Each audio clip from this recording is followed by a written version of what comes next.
하나님의 말씀은 여호수아 3장 1절에서 3절까지만 보십니다. 여호수아 3장 1절에서 3절 같이 합독하십니다. 시작. 또 여호수아가 아침에 일찍이 일어나서 그와 모든 이스라엘 자손들과 더불어 시딤에서 떠나 요단에 이르러 건너가기 전에 거기서 유숙하니라. 사흘 후에 관리들이 진중으로 두루 다니며 백성에게 명령하여 이르되 너희는 레위 사람 제사장들이 너희 하나님 여호와의 언약궤 매는 것을 보거든 너희가 있는 곳을 떠나 그 뒤를 따르라. 아멘. 이제 저와 여러분들이 오늘 본문 말씀을 통해서 우리가 요단강을 건너려면 어떻게 해야 되는가에 대해서 우리가 상고를 했는데, 이제 우리가 신학적인 영적인 측면에서 보면 저 요단강을 건너는 것은 성령 침례를 의미한다. 즉 성령 충만 받는 것을 의미한다 그랬습니다. 그래서 저와 여러분들이 이제 저번에 그림을 애굽, 그 다음에 홍해바다, 그 다음에 광야 다음에 이제 요단강을 건너야 여리고성을 이렇게 무너뜨릴 수가 있거든요. 그리고 이제 여리고성이 무너져야 비로소 가나안이거든요. 그렇기 때문에 육신적으로 신앙생활하면 만만치 않습니다. 요단강도 못 건너지만 여리고성은 더 못 무너뜨리고 우리가 이 땅에서 현세 천국을 누릴 수가 없다는 것입니다. 그러므로 저와 여러분들이 그 도표를 좀 기억을 잘 하시고, 이 요단강은 성령 침례 받는 것이다, 성령 충만 받는 것이다 라는 그런 이렇게 생각을 가지시고 이제 우리가 말씀을 이렇게 양면적인 측면에서 깨닫고 가시기를 바랍니다. 그래서 이제 우리가 요단강을 건너려면 성령 충만, 성령 침례를 받으려면 어떻게 해야 되느냐? 조어른들 이제 신앙생활하면서 날마다 새벽에 일어나야 된다. 새벽에 일어나서 먼저 기도해야 된다. 평신도 입장에서 새벽 기도를 안 하면 여러분들이 기도할 시간이 없습니다. 그렇기 때문에 우리는 하루를 시작하기에 앞서 새벽에 일찍 일어나서 우리가 먼저 하나님과의 관계를 맺어야 될 줄로 믿습니다. 잠이라고 하는 것은 잘수록 더 늘어요. 근데 보통 우리 몸은 한 5시간, 6시간 자면 된대요. 그리고 저와 여러분들이 이제 기도하고 이렇게 막 하나님 믿음대로 살아가려고 하면 잠도 수직잠을 자게 하세요. 1시간 자도 깊은 잠을 자게 하십니다. 그래서 우리가 이렇게 이제 육신에 쳐서 육신대로 가지 않고 영적인 그 힘을 따라서 우리 육신도 다스리고 나가야 될 줄로 믿습니다. 그 다음에 이제 두 번째로는 저와 여러분들의 마음과 생각이 언제나 하나님께 고정이 되어 있어야 된다라고 그랬습니다. 오늘 3절 말씀이죠. 그래서 이스라엘 백성들의 모든 마음과 생각이, 시선이 언약궤에 이렇게 있어야 되는 거예요. 그래서 언약궤가 멈추면 멈추고 언약궤가 움직이면 움직이는 것을 의미합니다. 그리고 이제 오늘 세 번째로는 이제 같은 의미지만 이 언약궤, 하나님의 임재를 상징하지만 다른 의미로 본다고 한다면 하나님의 언약궤는 말씀을 상징합니다. 그래서 이 언약궤를 세 가지로 불러요. 하나는 언약의 하나님이라고 해서 언약궤라고 하고, 그 다음에 하나님의 법이기 때문에 법궤라고 하고, 또한 하나님의 은혜를 증거해야 되기 때문에 증거궤 이렇게도 표현하거든. 그래서 이 언약궤는 구약에서 보면 대제사장이 1년에 한 번씩 들어가서 거기에서 말씀을 받고 나와서 이스라엘 백성들이 이제 그 들어갈 때 죄도 다 사함받고 그러죠. 그래서 저와 여러분들이 임재, 오늘날로 말하면 성령 하나님을 통해서 말씀의 체험이 이루어져야, 말씀의 깨달음이 있어야 우리가 적어도 성령과 동행하고 성령 충만해서 갈 수가 있다라고 하는 것입니다. 저와 여러분들이 성령의 인도를 안 받고도 죽을 때까지 얼마든지 신앙생활할 수 있습니다. 그러나 우리가 성령의 인도를 못 받으면 변화가 안 일어나요. 생각도 안 바뀝니다. 행동도 안 바뀌어져요. 어떻게 보면 삶도 안 바뀌어지고 더 나아지는 것이 아니라 마귀방해가 있기 때문에 더 갈수록 더 문제가 될 수가 있거든요. 그래서 이제 조금들 성령 침례 받아야 되는 것, 성령 충만 받는 것도 먼저 우리가 말씀을 따라서 신앙생활해야 될 줄로 믿습니다. 그러니까 조범들이 말씀을 의지할 때 말씀이란 건 하나님의 언약이잖아요. 그리고 하나님이 저와 여러분들에게 나타나실 때 뭘로 나타나요? 물론 수준에 따라서 뭐 꿈으로 환상으로도 보여주시지만 가장 정확한 건 말씀이에요. 저도 이렇게 목회를 해보면서 느끼는 게 뭐냐면 성령께서 내게 말씀을 주실 때 그 말씀 따라 간구하고 말씀 따라 의지할 때 더 확신을 가질 수 있고 성령 충만할 수가 있거든요. 그래서 이제 저와 여러분들이 성령 충만받고 성령 침례받는 것도 우리가 말씀을 붙들고 가야 돼요. 그래서 저와 여러분들이 이제 말씀을 이렇게 받아야 되는데 세 번째로는 그래서 하나님의 말씀을 받고 순종을 해야 돼요. 뭐 전체는 모른다 할지라도 우리가 이렇게 말씀을 받고 그런가 해서 그래서 우리가 사도행전 17장에서 보면 베레아 사람들은 데살로니가 사람들보다도 마음이 너그럽다라고 했잖아요. 너그러워서 이렇게 말씀을 간절한 마음으로 받고 그 말씀이 그런가 하여 상고한다고 해요. 상고한다는 것은 이제 자세히 이렇게 해치는 걸 말하거든요. 그러니까 저와 여러분들이 좀 말씀을 듣고 이렇게 때로는 그 오늘 들은 말씀이 좀 이해가 안 간다 하면 집에 가서도 다시 한번 들어보고 또 적어놓은 말씀을 펼쳐서 이렇게 해봐야 되는데 그냥 듣고 끝이요. 두 번 다시 들으려고 하지도 않아요. 그러니까 좀 말씀이 그런가 해서 좀 이렇게 말씀도 찾아보고 오늘 설교가 어떤 내용인가 그렇게 자꾸 알아가야 되는데 육신의 귀로만 들으니까 의미가 없거든요. 어떤 때는 제가 좀 영적으로 화가 나요. 왜냐하면 성령께서 우리 교회에게 주시는 말씀이 있는데 듣고 그걸로 끝나버려요. 죄송합니다. 오해하지 말고 들으셔요. 그래서 다른 교회 성도들도 그런가? 바꿔서 한번 해보고 싶어 어떤 데는 내가. 응? 다른 교회 성도들도 이렇게 말씀 줘도 그냥 감각이 없는가? 우리 성도들은 어떤 면에서 얼마나 대단한가? 응? 그래서 이제 오늘 3절 말씀에서 보면 이렇게 제사장들이 여호와의 언약궤 매는 것을 보거든 그랬죠. 후반절에 보면 하나님 여호와의 언약궤 매는 것을 보거든 너희가 있는 곳을 떠나 그 뒤를 따르라 그랬습니다. 그러니까 여기서 제사장들이 언약궤 매는 것을 보거든 두 가지 일을 해야 됩니다. 하나는 뭐냐면 너희가 있는 곳을 떠나라는 거예요. 근데 우리가 나중에 말씀을 상고하겠습니다만 조합들이 말씀을 받을 때 하나님의 말씀은 내 사이즈로 오는 게 아니에요. 하나님 사이즈로 오기 때문에 저와 여러분들의 생각을 버려야 됩니다. 버리지 않으면 그 말씀을 믿을 수가 없어요. 그래서 우리가 하나님을 경험하는 삶, 거기에서도 우리가 성경 공부를 했습니다마는 하나님의 말씀이 올 때는 내 사이즈로 안 하고 하나님 사이즈로 오니까 내 마음을 조정을 해야 돼. 조정. 근데 내 마음 갖고는 절대 조정이 안 됩니다. 그나마 내가 성령 충만해서 내 마음이 주님 마음이 되어지면 하나님의 말씀은 말씀으로 믿어진다고 그랬거든요. 그러니까 말씀을 먹어본 사람은 내 생각과 좀 다른다 할지라도 조정을 해요. 그러나 육신적으로 신앙생활하는 사람은 천하없는 말씀이 와줘도 조정을 안 합니다. 그냥 상관없는 말씀으로 그냥 나간다 이 말이죠. 그래서 우리가 여호와의 언약궤 매는 것을 보거든 하나는 있는 곳을 떠나라는 것이고 두 번째로는 언약궤 뒤를 따라야 된다는 거예요. 언약궤 뒤를. 그래서 이렇게 있는 곳을 떠나고 이것에 대해서는 이제 네 번째로 다음에 이렇게 상고하기로 하고요. 이 시간에는 언약궤를 따르는 것에 대해서 좀 은혜를 나누고자 합니다. 여기서 언약궤를 따른다라고 하는 것은 말씀을 따라 쫓아가는 것을 말해요. 물론 저와 여러분들이 성령 충만할 수는 없어요. 그렇기 때문에 처음에는 성령께서 교회에게 주시는 말씀.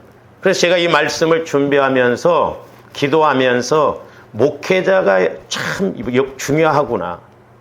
그래서 나중에 좋아하는데 하나님 앞에 갔을 때 이제 책망을 받을 텐데 첫 번째 책임은 목회자인 저에게 있습니다. 왜냐하면 성령께서 아무래도 감독자로 세우셔서 여러분들을 양떼들을 바로 인도하도록 성령께서 목회자에게 말씀을 주시는 것을 목회자가 잘 들어야 되거든요. 우리 교회에 꼭 필요한 말씀을 받아서 전할 때 여러분들에게도 필요하기 때문에 말씀을 주시지, 지식적으로는 어떤 말씀이든지 줄 수가 있죠. 지금 등이 가렵다고 하는데 발을 긁어주면 안 되잖아요. 그래서 1차적인 책임이 목회자에게 있고 2차적인 책임은 여러분들에게 있어요. 그래서 오늘 보면 말씀에 이제 여러분들이 3장, 여호수아 3장, 4장 쭉 보시면 아시겠지만 제사장들이 언약궤를 메고 요단강을 디딜 때 요단강물이 갈라졌어요. 그리고 이스라엘 백성들이 다 건널 때까지 제사장은 요단강 가운데 서 있어야 돼요. 제사장은 오늘날 목회자를 말하죠. 목회자가 늘 우리 성령께서 우리 교회에게 주시는 말씀을 들어서 그 말씀을 지속적으로 이렇게 줘야 된다 이 말이죠. 그러면 여러분들이 그 말씀을 듣고 그런가 해서 상고하고 내 말씀으로 가져가야 되는 거예요. 할렐루야.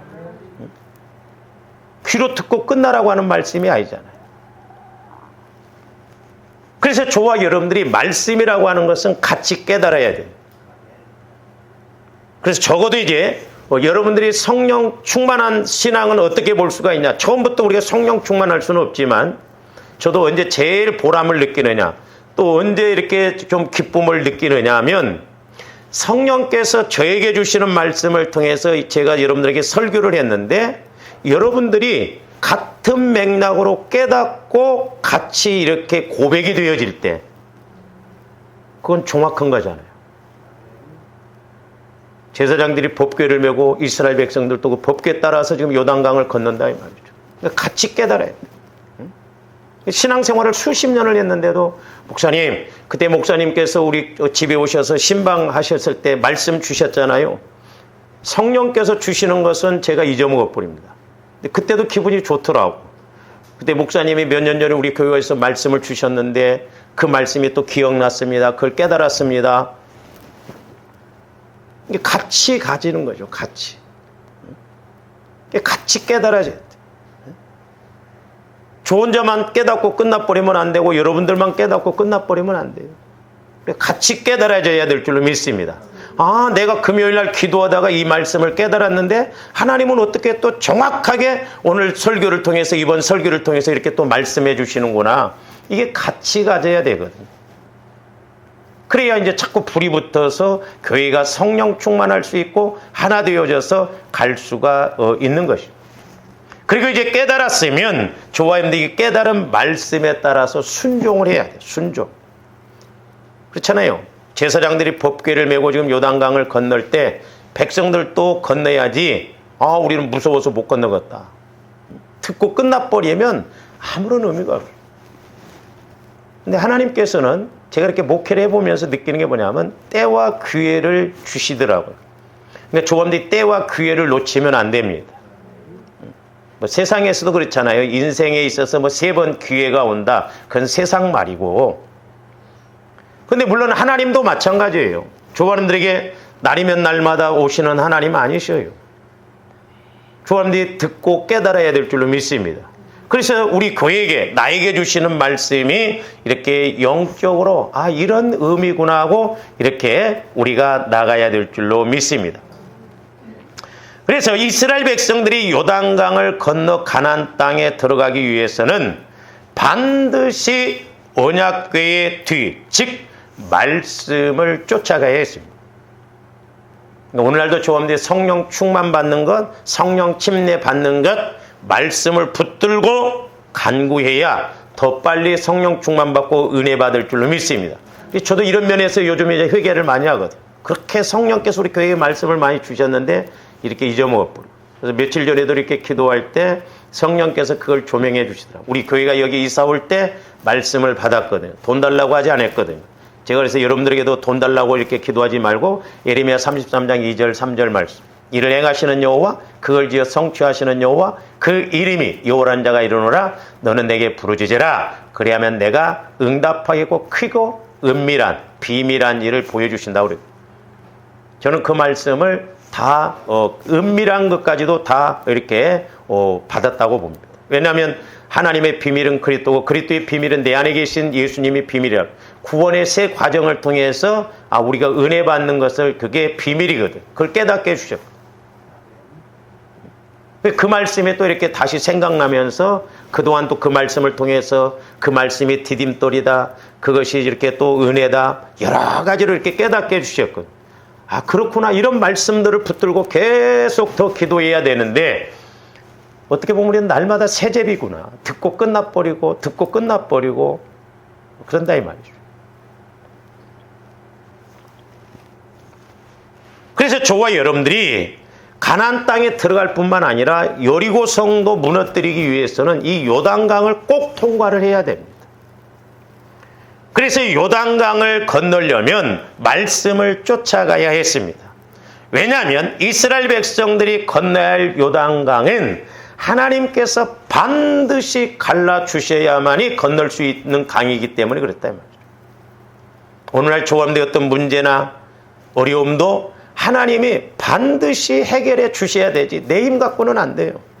그러기 위해서는 성령께서 나에게 우리 교회에게 주시는 말씀을 들어야 되고 조감들이 성령 충만해서 내 생각이 없어지고 주님 말씀 주님 주신 말씀을 믿고 가야 하나님이 그 문제도 해결해 주실 수가 있는 것입니다.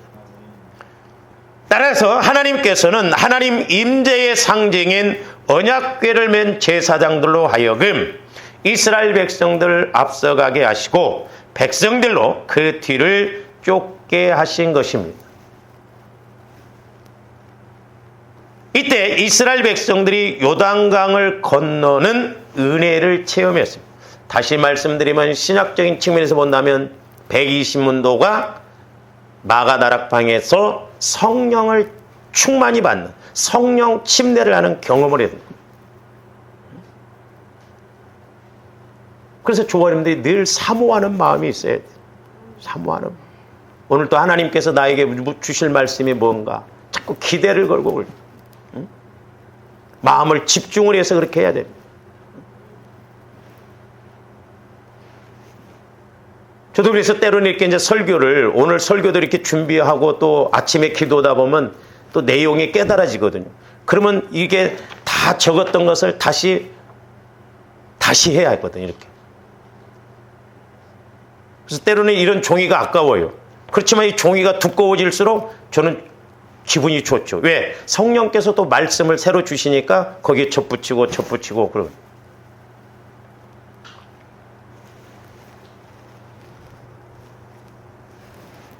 그러니까 구약적인 측면에서 보면 이스라엘 백성들이 요단강을 건널 때가 추수 때예요. 보리 추수 때. 맥추절 때 막 물이 흘렀다고 그랬죠. 그래서 우리가 이스라엘 7대 절기로 보면 맥추절, 7.7절, 오순절이라고 하잖아요. 그래서 신약에서 보면 마가다락방 때 오순절날 성령이 불과같이 임해서 120명이 완전히 뒤집어져 버리는, 그 전에는 막 도망다니고 인간적인 생각으로 가고 그랬는데 마가다락방 이후에 보면 제자들이 막 순교하기까지 목숨을 내걸어놓고 이렇게 달라져 버리잖아요. 그래서 저와 여러분들도 성령 충만 받아야 되고 성령의 인도를 받아야 될 줄로 믿습니다. 그렇지 않고는 내가 안 바뀌어져요. 뒤집어지지 않습니다.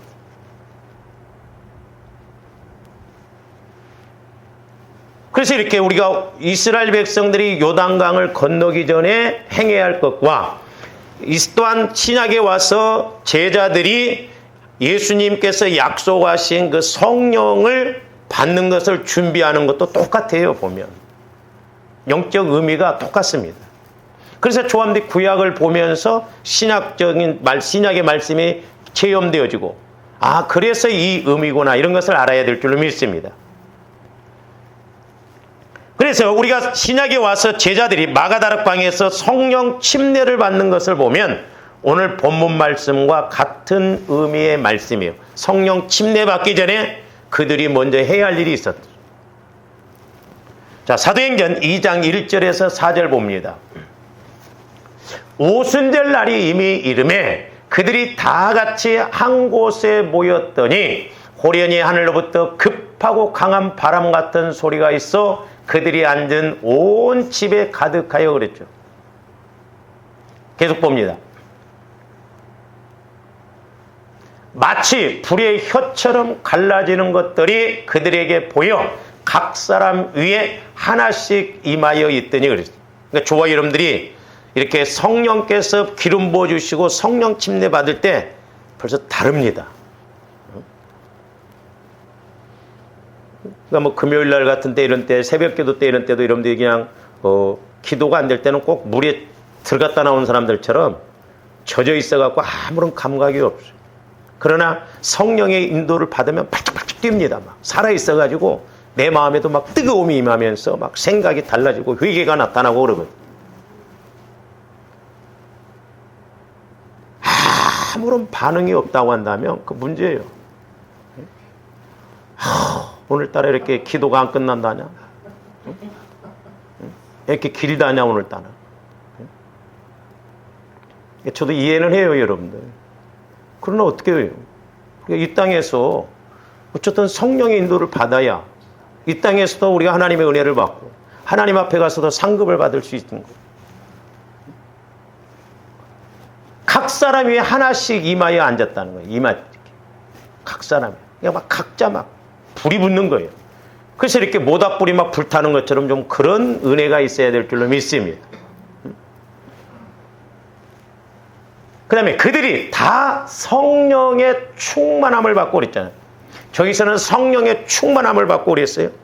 근데 우리가 뒤에 가서 나중에 보겠으면 사도행전 1장에서는 너희들이 몇 날이 못 되어서 성령으로 침례를 받으리라 그랬거든요. 그러니까 침례는 뭐예요? 물로 말하면 물속에 잠기는 거잖아요. 조화님들이 물속에 푹 들어갔다 나와야 물에 젖어갖고 나오는 모습이에요. 그게 물에 젖은 모습이잖아요. 조화님들이 성령 침례를 받아야 우리가 이렇게 깨어나도 내가 성령의 인도를 받는 충만함이 나타나는 것이죠. 그래서 성령 침례에 대해서도 말이 많습니다. 예수 믿으면 성령 침례 받았는데 뭘 또 성령 침례를 받아야 되냐. 쓸데기 없는 것을. 말씀 그대로 가면 돼요. 제자들이 성령 침례를 받았어요. 예수는 믿었지만. 근데 이제 누가가 기록할 때는 성령 충만으로 표현했어요. 성령 침례가 맞나 성령 충만이 맞냐. 그게 문제가 아니라 조함들이 성령 충만, 성령 침례 받아야 될 줄로 믿습니다. 저는 개인적으로 성령 침례 받아야 된다고 봐요. 그래야 주의 일도 힘있게 할 수 있고 저와 여러분들이 뭘 깨달아도 깨닫고 이렇게 변화가 일어나지 성령의 인도를 못 받으면 그냥 내 신앙에 내 생각대로 갑니다.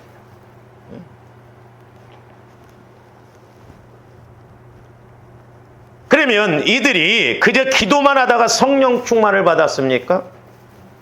아닙니다. 우리 예수님께서 승천하시기 전에 약속하신 말씀을 붙들고 간구했어요. 그냥 기도한 게 아닙니다. 그냥 간구한 게 아니에요. 그러니까 성령 침례, 성령 충만을 어떻게 해서 받았느냐? 그냥 막 방방방 뜨다가 받는 게 아니라 예수님께서 약속하신 그 말씀을 받고 간구할 때 오순절날 성령께서 불과 같이 임했다 이 말입니다. 그렇기 때문에 처음에는 조함들이 잘 안 된다 할지라도 내가 뭔 말인지 모르겠다 할지라도 오늘 목사님 말씀을 통해서 보니까 이 말씀은 들려지네. 그러면 그 말씀 붙들고 기도할 때 성령께서 역사하실 줄로 믿습니다. 자, 사도행전 1장 1절에서 5절 보세요. 데오빌로여, 내가 먼저 쓴 글에는 무릇 예수께서 행하시며 가르치시기를 시작하신부터 지금 누가가 데오빌로에게 보내는 편지까지 사도행전이에요. 그가 택하신 사도들에게 잘 보세요. 저기 보면 성령으로 명하셨다고 했잖아요. 성령으로 명하시고 승천하신 날까지의 일을 기록하였노라. 계속 봅니다. 그가 고난받으신 후에는 십자가에 죽으신 후를 말하죠. 또한 그들에게 확실한 많은 증거로 신이 살아계심을 나타내요. 우리 예수님이 죽으신 지 3일 만에 부활하셨잖아요. 나타나서 40일 동안 그들에게 보여요. 우리 예수님이 부활하시고 난 다음에 40일 동안 부활체로서 이렇게 나타나시고 만나주시고 일하셨습니다. 근데 저 개인적으로는 여러분들이 부활 믿음을 가져야 되지만 저기 보면 사람들이 부활이 예수를 만났음에도 불구하고 성령은 안 기다렸습니다. 그래서 그들에게 보이시면 하나님 나라의 일을 말씀하시니라. 4절. 사도와 함께 모이사 그들에게 분부하여 이르시되, 저건 이제 예수님이 직접 하신 말씀이에요. 예루살렘을 떠나지 말고 내게서 들은 바, 예수님에게서 들은 바 아버지께서 약속하신 것을 기다리라. 인간적으로 보면 좀 화날 말이에요. 왜냐하면 예수님은 지금 예수 믿는 사람들 막 핍박하고 막 잡아서 좀 죽이는 상황이거든요.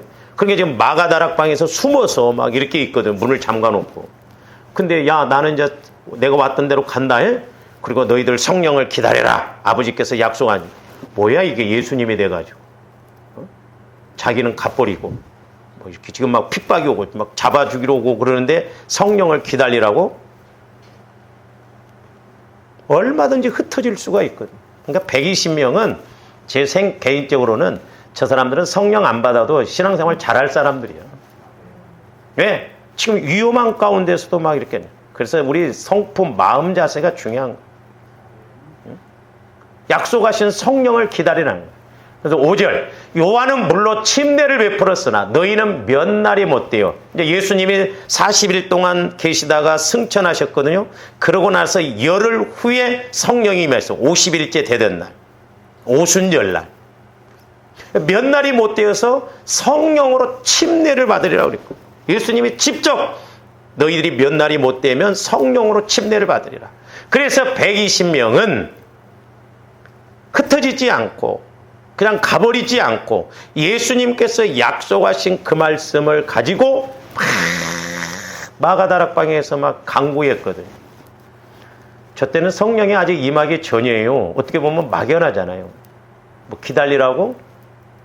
그렇게 하면 성령이 임한데 예수님은 지금 가셔버리고 없으신데 제자들 입장에서는 얼마든지 불평불만할 수 있고. 이것을 구약에 와서도 보세요. 애굽에서 살았던 사람들은 애굽에 있는 그런 그런 성향들이 있기 때문에 광야에서 안 깨지잖아요. 그러니까 하나님도 40년 동안 이렇게 저렇게 깨트려도 안 깨져. 그러니까 하나님은 너희들은 어쩔 수 없다. 광야에서 다 죽입니다. 1세대들. 요수와 갈렙만 빼고. 근데 광야에서 태어난 자녀들은 애굽을 모르잖아요. 광야가 힘든데, 그러니까 거기를 이렇게 뭐 광야 생활하니까 어떤 것이 힘들겠어요? 그보다 더 힘든 게 어디가 있겠어요? 그러니까 요단강 건너기에서 여리고성 돌 때 두말 않잖아요.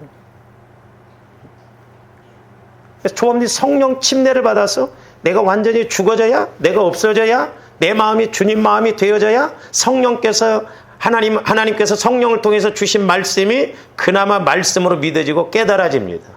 그래서 제가 성화 구원을 자꾸 강조하는 게 그거예요. 안 믿어져요. 내 마음 갖고는. 우리 오해하면 안 됩니다. 내 마음 갖고 믿으려고 하면 안 믿어져요. 하나님의 법도 지킬 수가 없어요.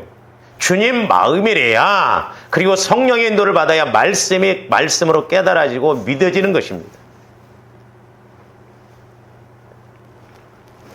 이렇게 부활의 예수님을 많은 사람들이 봤어요.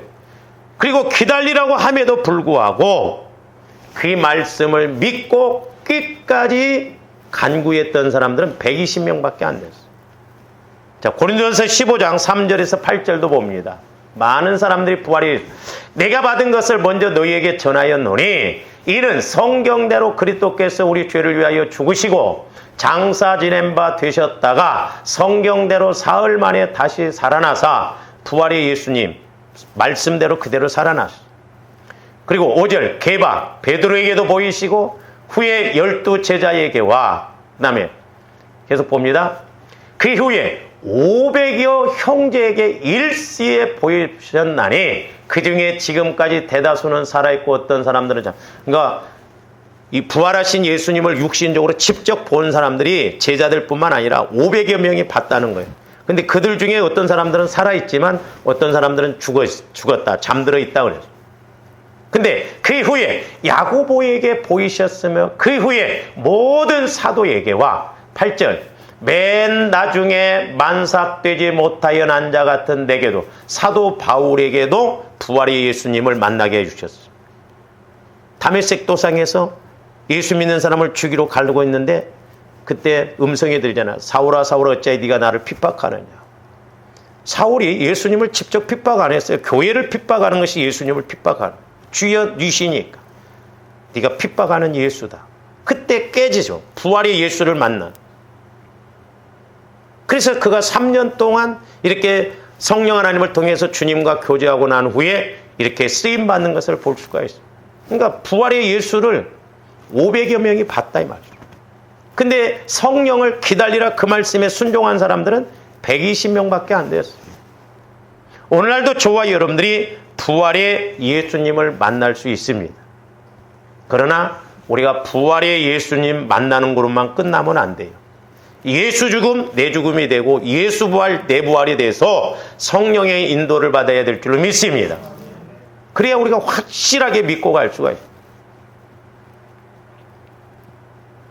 막 성령께서 때로는 안타까우면 말씀 한 구절 갖고도 막 확실하게 막 이렇게 힘을 주어서 막 이렇게 말씀하시고 가르치실 때가 있거든요.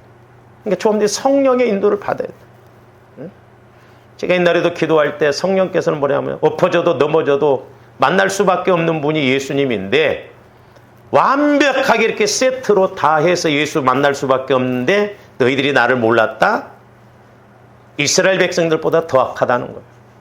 구약시대 때는 선지자들을 통해서 말씀하셨죠. 예수님이 죽으시고 부활하시고 성령 보내주신 이전에는 성령이 보편적으로 역사하지 않았어요. 그러나 지금은 성령의 시대라고 했잖아요. 예수를 믿기만 하면 누구에게나 다 성령이 성전 삼고 여러분 안에 거하시거든요. 어떻게 더 따로 주실 수가 없다고 그러더라고요. 저보로도. 완벽하게 세트로 주셨는데 다른 거 이제 더 주실 수가 없다. 부족해서 말씀 주시고 부족해서 예수 그리스도 보내주시고 부족해서 교회 주시고 부족해서 주의종 세우시고 부족해서 성령 보내 뭘 더 주냐는 거예요. 그런데도 예수를 모른다? 예수를 못 만난다? 인간적인 언어로는 나쁜 놈의 새끼들이지. 그렇잖아요. 완벽하게 알도록 다 해놨는데 수십 년 예수를 믿었는데 나를 모른다? 욕이 나오려고 하네. 그래서 저와 여러분들이 오늘날도 마찬가지. 내게 주신 말씀 또 교회에게 주신 말씀을 붙들고 기도하고 간구할 때 우리가 더 확실하게 예수를 만날 뿐만 아니라 성령 침례, 성령 충만 받을 수 있고 응답 받을 수 있고 문제 해결 받을 수 있는 현세 천국을 누릴 수가 있습니다. 할렐루야. 우리가 부활 믿음, 부활 삶을 살아가야 되고 성령의 인도를 통해서 영적인 것뿐만 아니라 환경적인 문제도 해결해 나가야 될 줄로 믿습니다. 할렐루야. 하나님 우리의 환경적인 문제도 해결해 주세요. 그러려면 전지전능한 하나님께 물어봐서 하나님이 가르쳐 주신 대로 가야죠. 우리. 그래서 이제 저와 여러분들이 성령 침례를 받아야 돼요. 그러려면 내 마음이 주님 마음으로 바뀌어져야 돼요. 성령의 인도를 받고 이제 성령의 인도를 받으면 적어도 내가 성령 하나님과 교제가 이루어지잖아요. 그래서 교제가 기도의 목적은 뭐라고 그랬어요? 교제가 이루어지는 것이 기도의 목적이에요. 그래서 내가 성령 하나님과 교제가 이루어지다가 이제 어떤 말씀을 주실 때 내가 궁금해 보면 성령 하나님 이 말씀이 무슨 말씀이십니까? 그래서 우리가 교제가 먼저 이루어진 다음에 그 말씀 따라서 간구를 하는 걸 할 때 더 쉽고 빠릅니다. 그래서 저와 여러분들이 기도의 목적이 이루어져야 하나님과 내가 교제가 이루어지고 교제가 이루어져야 말씀을 받을 수가 있습니다. 그러니까 우리가 성령의 인도를 받으려면 내 마음이 먼저 주님 마음으로 그러니까 그래서 우리가 요단강 건너기 전에 뒤에도 보면 이제 성결하게 하라 여러 가지가 나오잖아요. 그래야 요단강을 건너요. 그래야 우리가 성령 충만을 받을 수가 있는 거예요. 그래서 이제 저와 여러분들이 성령의 인도를 통해서 내 마음이 성화가 이루어져서 기도하고 간구하면 성령께서 이렇게 저렇게 말씀해 주실 때 그걸 이제 상고하고 그걸 붙들고 또 기도할 때 성령께서 은혜를 주시고 그러거든. 그래서 우리가 말씀을 받고 순종할 것이면 순종하고, 마리아가 그랬잖아요. 마리아가 말씀을 받았어요. 근데 처녀가 어떻게 애를 낳냐 이 말이에요. 주여, 내가 남자를 보는데 어떻게 이런 일이. 그러니까 마리아 입장, 그래서 제가 이제 버린다는 건 나중에 뒤에 가서 보겠습니다만, 말씀이 와지면요, 나 버려야 되거든. 내 생각, 내 자아가 죽어져야 됩니다. 안 맞아요.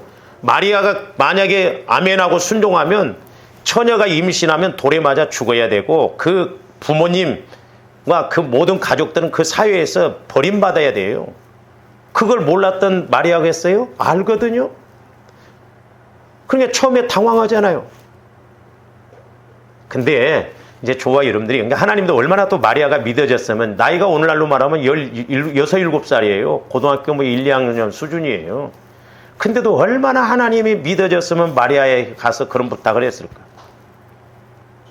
만약에 저와 여러분들한테 아이고 하는, 다른 데로 가셔요. 그랬을 거 아니에요. 이스라엘의 과부들이 그렇게 많았음에도 불구하고 엘리야를 공개할 그 과부가 없었어요. 오죽했으면 사르밧 과부 이방인한테 갔거든요. 말세에는 예수 믿는 조원들이 말을 안 들으면 이방인 통해서도 역사하셔요. 그거 알아야 돼요. 내 것은 철저하게 내 몫으로 챙겨와야 될 줄로 믿습니다. 그게 은혜요, 복이요, 상급이요. 그러니까 마리아는 말씀을 받고 은혜를 받고 설명을 쭉 하잖아요. 나중에 말씀을 보겠습니다. 주여, 아멘, 그리하옵소서.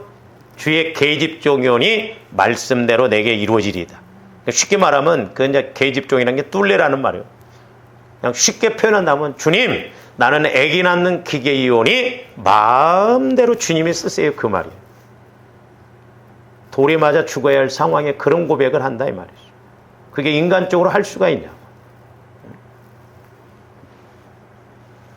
그리고 저와 여러분들이 말씀을 받고 간구해야 할 것이면 엘리야 선지자처럼 간구하면 돼요. 큰 빗소리는 들었는데 비가 오려면 구름이 있어야 할 거 아니에요. 그러니까 엘리야 선지자는 확실하게 믿었기 때문에 저와 여러분들이 쉬지 않고 기도할 수 있는 건 말씀 받으면 돼요. 전지전능하시고 자비로우시고 은혜 주시고 그런 말 안 해도 돼. 큰 비 내린다. 그러면 구름이 없어. 그러면 엘리야 선지자가 늘 하면서 뭐라고 했겠어요? 구름 생기게 해주세요. 구름 생기게 해주세요. 그 기도가 어렵습니까? 오죽했으면 성령께서 저한테 내 종아 한 말 시켜봐라. 말하기가 어렵냐고 물어보라는 거야. 말만 잘하더만 누구 흉보라고 그래봐. 커피 마시면서 4시간을 해도 안 질려. 응? 기도만 하라고 하면 할 말이 없네. 그러니까 오죽했으면 성령께서 말 못하냐는 거예요. 기도가 어떤 틀을, 물론 이제 또 형식적이겠지만 대화하는 것이 기도예요. 그러니까 저도 걸어다니면서 성령 하나님 가르쳐 주세요. 말씀해 주세요. 힘드네요. 여러분들이 물어보듯이 이렇게 해보세요. 때로는 뇌성과 같이 들려지고 일어나자마자 내 안에서 말씀하시고 조근조근 내 안에서 또 깨닫게 해주시거든요.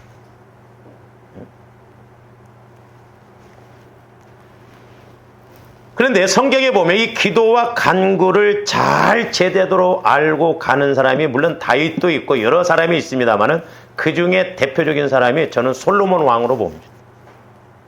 솔로몬 왕은 기도와 간구를 아는 사람이었어요.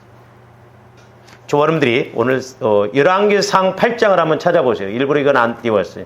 구약성경 523면이에요. 열왕기상 8장 한번 찾아보세요. 구약성경 523면. 여러분들이 열왕기상 8장을 읽어보면 크게 두 가지입니다. 하나는 뭐냐면 솔로몬 왕이 성전을 짓고 성전을 짓는 이유에 대해서 말씀하고 있어요. 그러니까 성전 짓는 이유가 뭐냐면 여호와의 이름을 두시려고. 이게 너무 중요하거든요. 영적인 신약적인 측면에서 보면 좋아하는데 우리가 성전이라고 했잖아요. 특히 내 마음과 생각이 성전이 되어지면, 예수 마음이 되어지면 응답이 즉각 와지는 거예요. 할렐루야. 이게 너무너무 중요한데 대충 한번 여러분들 보세요. 16절도 보세요. 내가 내 백성 이스라엘 애굽에서 인도하여 낸 날부터 내 이름을 둘만한 집을 건축하기 위하여. 17절 여호와의 이름을 위하여 성전을 건축할 마음이 있더니. 18절 내 이름을 위하여 성전을 건축할 마음이 있더니. 19절 후반절 내 이름을 위하여 성전을 건축하리라 하시더니. 20절 후반절 하나님 여호와의 이름을 위하여 성전을 건축하고. 21절 후반절 여호와의 언약을 넣는 궤를 위하여 한 처소를 설치하라. 그러니까 뭔 말이에요? 성전은 신학적인 조합들, 예수님이 성전, 내가 성전이라고 그랬어요. 그러니까 내 마음과 생각, 육신이 성전이 되어지면 여호와의 이름, 예수의 이름, 즉 예수의 마음이 되어지면 언약이 와지는 거예요. 이게 너무너무 중요한 거예요. 그래서 이제 신학적인 측면에서 보면 내 마음이 성전이 지어지면 주님 마음이 예수님 이름으로 기도하며 응답 주신다고 그랬잖아요. 그러니까 열왕기상 8장에서 강조하는 거 하나가 뭐냐면 성전을 짓는 것은 여호와의 이름을 두시기 위한 것이다.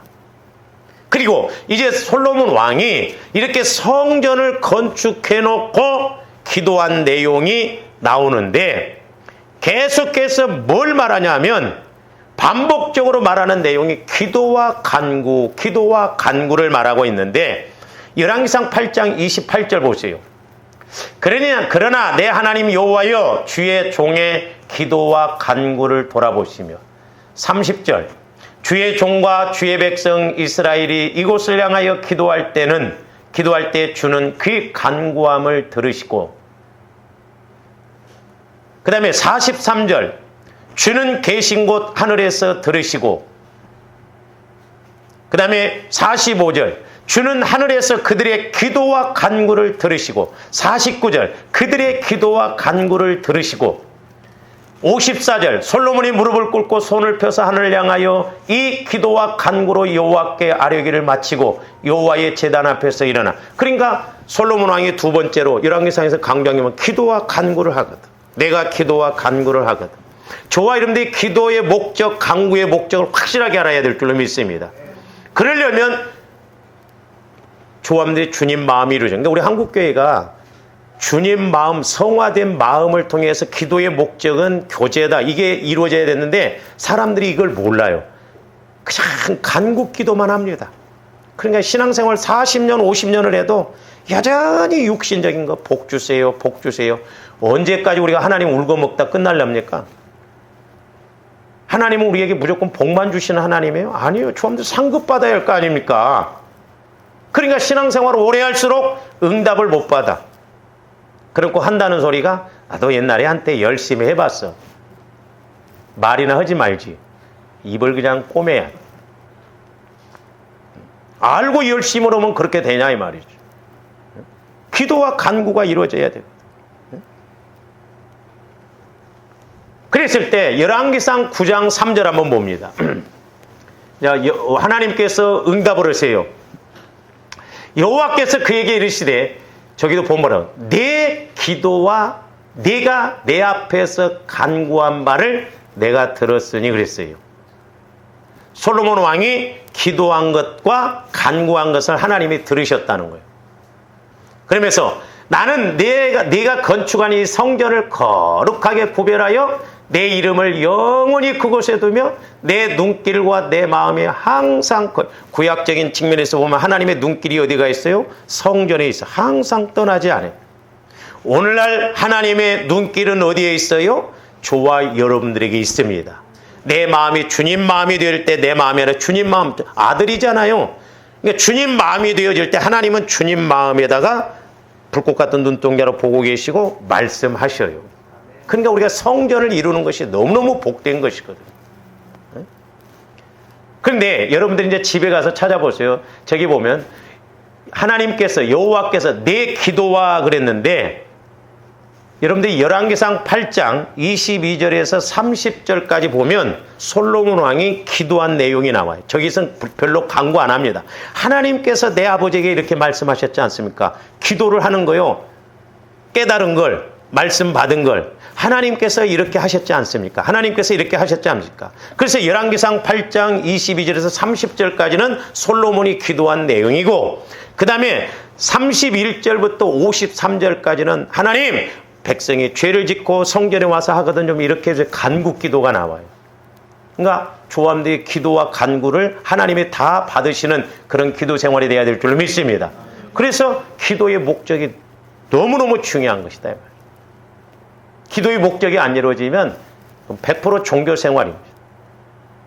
내가 기도의 교제가 이루어지려면 주님 마음으로 성화가 이루어져야 된다. 성화가 이루어지면 성령께서 성령 충만하게 하시고 침례를 주셔서 말씀도 깨닫게 해주시고 알게 해주시는 것입니다.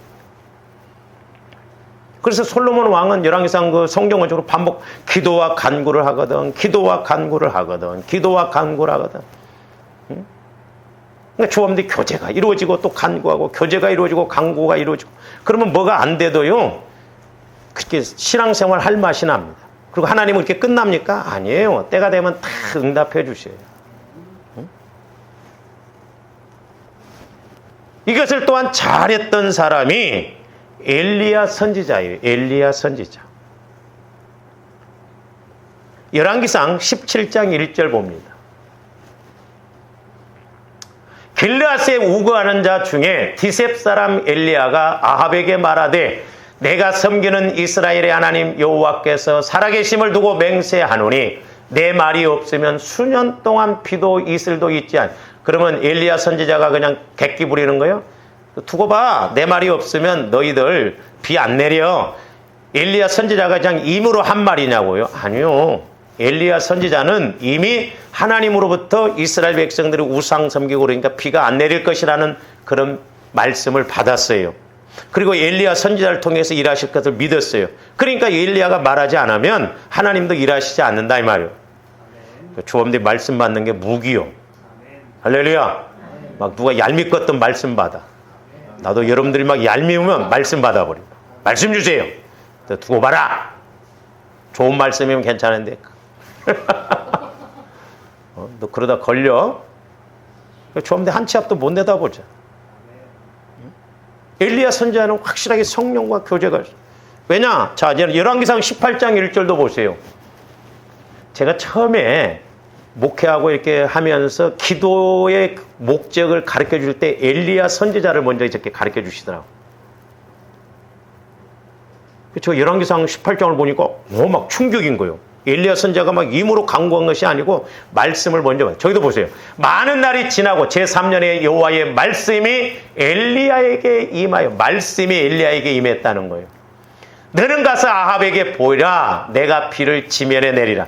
그러니까 비가 내릴 것을 엘리야 선지자는 하나님부터 말씀을 받았어요. 그러니까 오늘날도 조함들이 성령 하나님을 통해서 말씀을 받고 되든 안 되든 하나님 내게 이렇게 말씀 주셨지 않습니까? 내가 이렇게 하려고 합니다. 하나님 내가 이렇게 진행합니다. 말씀 주세요. 어떻게 해야 할지. 그러면 성령께서 말씀 주신 건 성령께서 책임지세요.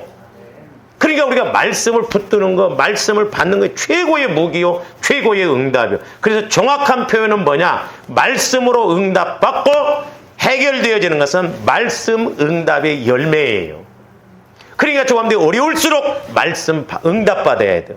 말씀 응답을 받고 그 응답받은 말씀을 가지고 막 간구할 때 응답의 열매가 나타나는 거예요. 근데 우리는 막 간구해서 뭐 문제 해결되면 응답받아. 물론 그것도 응답이죠. 그럼 오래 못 갑니다. 그러나 조함들이 말씀 응답의 열매를 체험해 보세요. 두고두고 은혜되고 그 말씀을 통해서 소위 말해서 새끼를 칩니다. 그러면서 막 말씀이 연결이 되어지면 그래서 이 말씀이네.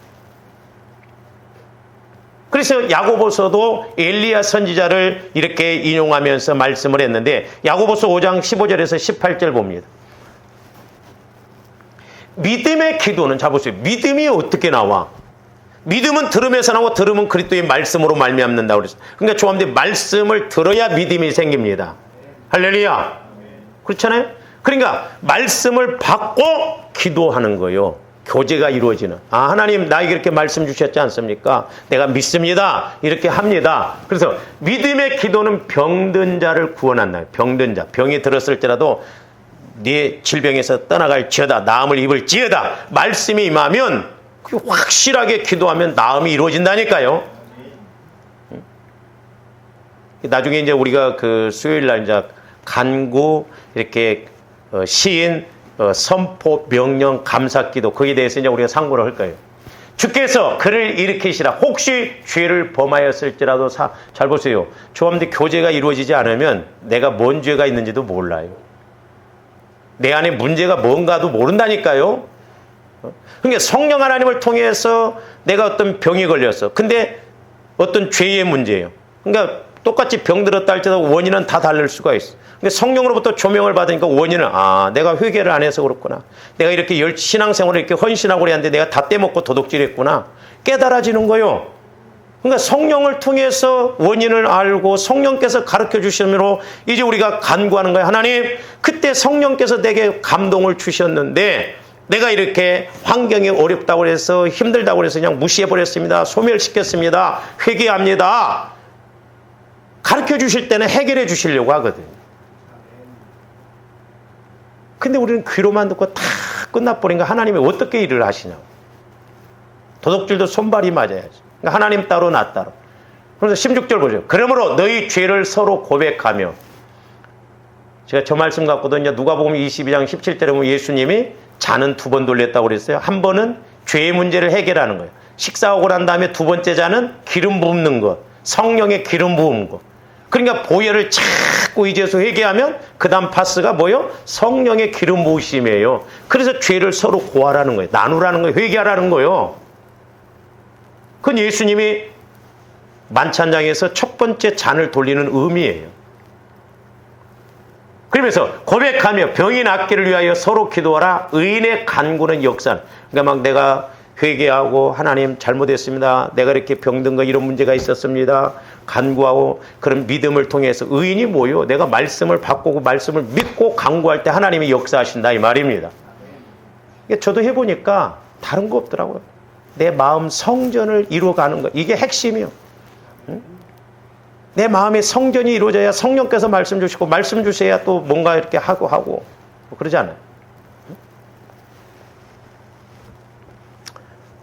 이런 내용들이 많은데 오늘 좀 여기까지 하고 마칩니다. 기도하십니다. 사랑의 아버지 하나님 감사를 드립니다.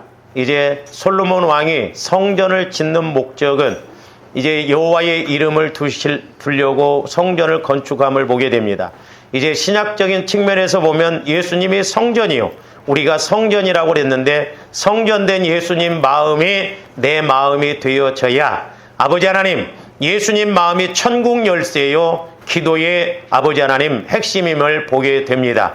이제 우리들도 예수님 마음 성전이 이루어져서 이제 성전이 이루어질 때 또한 성령께서 말씀하심에 그 말씀 붙들고 간구하고 기도함으로 이 땅에서도 엘리야처럼 말씀의 응답의 열매를 체험하고 능력을 체험하고 영광 돌리게 하여 주시옵소서.